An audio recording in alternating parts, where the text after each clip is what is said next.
ఒక చర్చ అయితే జరుగుతుంది. అసలు భారతీయ జనతా పార్టీని విమర్శించే వాళ్ళు గాని, వ్యతిరేకించే వాళ్ళ నుంచి ఒక ఒక క్వెషన్ అయితే రైజ్ అయితుంది. ఏంటంటే ప్రతిసారి ఎన్నికలు ఉన్నటువంటి సందర్భంలో, ఎన్నికలు ముందున్నటువంటి సందర్భంలో ఇలాంటి ఉగ్రవాద దాడులు జరుగుతున్నాయి. ఈ దాడుల వెనుక భారతీయ జనతా పార్టీ హస్తం కూడా ఉందేమో. భారతీయ జనతా పార్టీ దాడులను రాజకీయంగా క్యాచ్ చేసుకునే దానికి ప్రోత్సహిస్తుందనేటువంటి ఒక చర్చ జరుగుతుంది. విమర్శలు కూడా ఉన్నాయి. దీనిపైన మీరేమంటారు? అత్యధిక రోజులు పరిపాలించిన పార్టీ మాత్రం కాంగ్రెస్ పార్టీ ఈ దేశాన్ని 11 సంవత్సరాలు మాత్రమే బీజేపీ పరిపాలించింది. అంతకంటే ముందుగాల వాజ్పేయి గారు ఒక 6 సంవత్సరాలు సంపూర్ణమైన మెజారిటీ కూడా లేదు, 6 సంవత్సరాలు పరిపాలించారు. మరి ఇన్నాళ్ళు పరిపాలించిన పాలకుల లోపల ఇటువంటి విషం ఉండనా? ఈ విషం కలిసి ఉంటుందా? ఈ విషము కలిసి ఉంటుందా? అంటే ప్రజలను కూడా చంపి మన దిక్కు ప్రజా సమూహాన్ని దిప్పుకునేటువంటి వ్యూహం ఇన్నాళ్ళు పాటించిన వాళ్ళ ఈ ఆరోపణలు చేసేది. 2019 ఎన్నికల ముందు పుల్వామా దాడి జరిగింది. ఇప్పుడు ప్రస్తుతం బీహార్ ఎన్నికల వేళ ఇటువంటి దాడి జరిగింది. దీన్ని ఎలా చూడాలి అసలు మరి? కుహనా సెక్యులరిస్టులకు ఈ రోగం ఉన్నది. అభద్రతా భావాన్ని నూరిపోసి మైనారిటీ జనాన్ని రెచ్చగొట్టేటువంటి ఆలోచన చేసి వాళ్ళ లోపల అభద్రతా భావాన్ని, వాళ్ళ జీవితాలు బాగు చేసుడు కాక అభద్రతా భావాన్ని నింపి దాన్ని సొమ్ము చేసుకునే ఆలోచన నాటి నుంచి నేటి వరకు వాళ్ళ లోపల అయితే ఉన్నది. ఈ కుహనా సెక్యులరిస్ట్ లెవెల్ అయితే ఉన్నారో మెజారిటీ ప్రజానీకం యొక్క ఆలోచన విధాన్ని అదేమో ఎట్లాగూ మాకు ఇంత మద్దతు వస్తుంది, ఈ మైనారిటీ వర్గం ఏదైతే ఉన్నదో భయాందోళనకు గురి చేసి వాళ్ళ మద్దతు పొంది మనం పబ్బం గడుపుకోవాలనేటువంటి ఆలోచన ఏదైతే పాడు ఆలోచన ఉన్నదో ఈ ఆలోచన పరులు చేసేటువంటి ఆరోపణలు తప్ప ఇందులో ఎంత మాత్రం నిజం లేదు.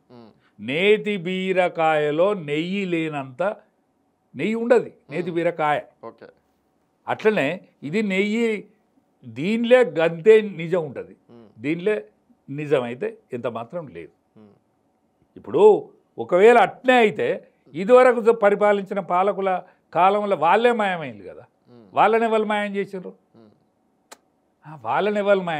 అన్న ఇప్పుడు ఇందిరాగాంధీ కొడుకు చచ్చిపోయాడు, చిన్న కొడుకు విమాన ప్రమాదంలో చిన్న కొడుకు చచ్చిపోయాడు.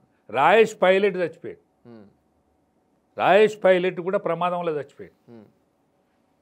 విజయరాజ్ సింధియా ప్రమాదంలో చచ్చిపోయాడు. మన దగ్గర వైఎస్ రాజశేఖర రెడ్డి ప్రమాదంలో చచ్చిపోయాడు. దాని మీద కూడా నీలాప నిందలు ఉన్నాయి. ఈ నిజమా? ఉండొచ్చు. ఇది నిజమా? ఒకవేళ ఇది నిజమైతే ఇదంతా ఈ కాలం అంతా కాంగ్రెస్ కాలమే కదా. ఇందిరాగాంధీ చచ్చిపోయింది, రాజీవ్ గాంధీ చచ్చిపోయింది, లాల్ బహదూర్ శాస్త్రి చచ్చిపోయాడు. ఈ కాలం అంతా కూడా కాంగ్రెస్ పార్టీ రాజ్యమే కదా. మరి వీళ్ళు గిట్ల చేస్తారా ఏంది? వీళ్ళకి ఇటువంటి పాడుబుద్ధి ఉండనా ఏంది? నేను ఆరోపణ చేయటం లేదు. ఆరోపణ చేసేటువంటి వ్యక్తులు గన్ల నుంచే వెళ్తారు కదా. మేము మద్దతు ఇస్తానని వాళ్ళే చెప్తారు, గిదంతా జరుగుతుందని వాళ్ళే చెప్తారు కదా. అందుకని వీళ్ళ ఆలోచన విధానం అట్లా ఇమిడున్నట్టున్నది. దానికి మా బోటోళ్ళు చెప్పేది కానీ లేకపోతే మా పార్టీ ఆలోచన విధానం కానీ అదైతే కాదు. సర్వమత సమానత్వం చూసేది, సర్వజన ఆమోదం చల్లగా ఉండాలనేటువంటి ఆలోచన కానీ సర్వజనో సుఖనో భవంతు అనేటువంటి ఆలోచనతో బతికేది భారతీయ జనతా పార్టీ. పహల్గాం ఉగ్రదాడి తర్వాత భారతదేశం కొన్ని నిర్ణయాలు తీసుకుంది. సింధు నదికి సంబంధించిన నీళ్ళు ఆపడం కానీ, కొన్ని బార్డర్స్ని మూసివేయడం కానీ కొన్ని నిర్ణయాలు తీసుకుంది. ఈ నిర్ణయాల పట్ల పాకిస్తాన్ పైన ఎటువంటి ప్రభావం చూపే అవకాశం ఉంది? అంటే పాకిస్తాన్కు ఆనాడు జవహర్లాల్ నెహ్రూ ఎవరైతున్నారో ఆయన ప్రపంచం ఛాంపియన్ అనుకోవాలనేటువంటి ఆలోచనతో బతికిన ఆయన ప్రపంచంలో ఆయన యొక్క ఆలోచన విధానం, అరే ఈయన చాలా గొప్పోడు అనేటువంటి ఆలోచన విధానం నడవాలని. కానీ వాళ్ళు స్వర్గస్థులైనలు పాపం. ఇప్పుడు గాంధీ కానీ ఆనాడు ఉన్న నాయకులు కానీ ఆనాడు ఉన్న పరిస్థితుల ప్రభావం ఎట్లుండనో ఏం కథో. అంటే ఈ దేశ విభజనల టైంలో జరిగిన కొన్ని పొరపాట్లు ఉండొచ్చు కాక, కానీ వాళ్ళు మనం పొరపాటును ముందట పెట్టుకొని అదే సబ్జెక్ట్గా మాట్లాడడం కూడా కరెక్ట్ కాదేమో అని నేను పొరపాటును కూడా మాట్లాడగలను, కానీ పొరపాటు స్వర్గస్థులైన వాళ్ళ మీద ఆ పొరపాటును మాట్లాడడం కరెక్ట్ కాదేమో అని నేను విచక్షణతో ఆలోచిస్తాను. ఆనాడు సింధు నాగరికత, సింధు నది అనేది మన దగ్గర నుంచి పోతుంది కదా. ప్రపంచంలో ఉండేటువంటి ప్రపంచ బ్యాంక్ అధికారులకు ఎందుకు అధికారం ఇచ్చినట్టు నెహ్రూ గారు? ప్రపంచ బ్యాంక్ ఏం తెలుస్తుంది? వాడు అప్పిస్తే వాపసు ఎట్లా వస్తుంది అని తెలుస్తుంది కదా. అప్పిస్తే నాకు ఎట్లా వాపసు వస్తుంది? నువ్వు ప్రపంచంలో ఉండేటువంటి నదీ జలాలను పంచేటువంటి నిపుణులతోనే ఆలోచింపజేయనుంటి. ప్రపంచ బ్యాంకును ముందడబెట్టి ఎందుకు చేసినావు? అరే మన దగ్గర నుంచి నీళ్లు వాడుకోమని ఎందుకు రాసిచ్చినావు? ఆ సంతకం ఎందుకు పెట్టినావు? ఇది తర్కమే కదా అంటానా. అంటే కాంగ్రెస్ పార్టీ చేసిందంటారా ఇదంతా కూడా? కాంగ్రెస్ పార్టీ కదా, కాంగ్రెస్ జవహర్లాల్ నెహ్రూరే కదా. కాంగ్రెస్ పార్టీ కాంగ్రెస్ పార్టీ అంటేనే జవహర్లాల్ నెహ్రూ, కాంగ్రెస్ పార్టీ అంటేనే ఇందిరాగాంధీ, కాంగ్రెస్ పార్టీ అంటేనే రాహుల్ గాంధీ, రాజీవ్ గాంధీ, వీళ్ళంతా వాళ్ళే కదా.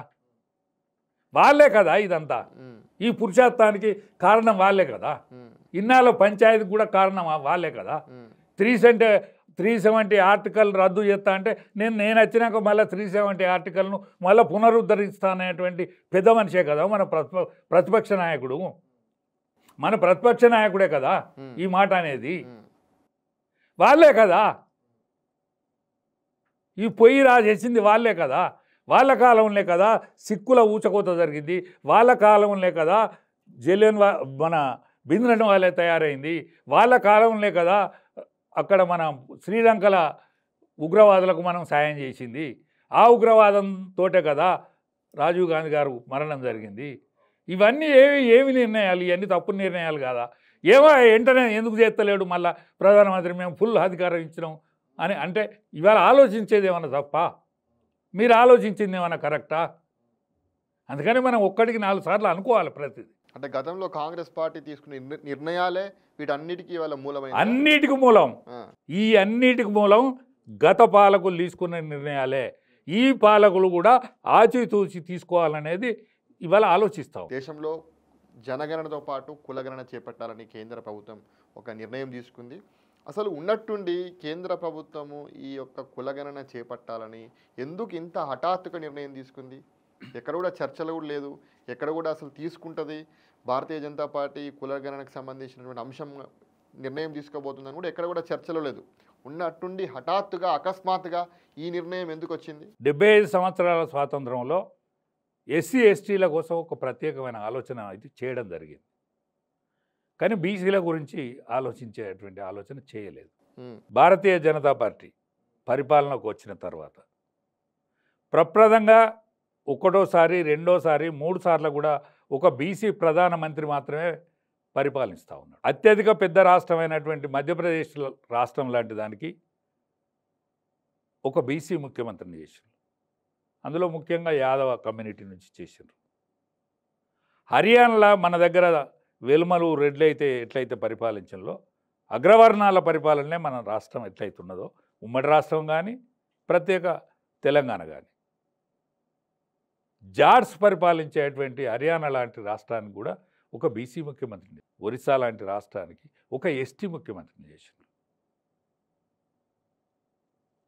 ద్రౌపది ముర్ము కానీ అంతకంటే ముందుగాల ఒక ఎస్సీ రామ్నాథ్ కోవింద్ కానీ, లేకపోతే మన దక్షిణాది నుంచి అబ్దుల్ కలాం కానీ అనేక మంది వెనుకబడిన వర్గాలనే అత్యున్నత స్థానంలో కూర్చునబెట్టారు.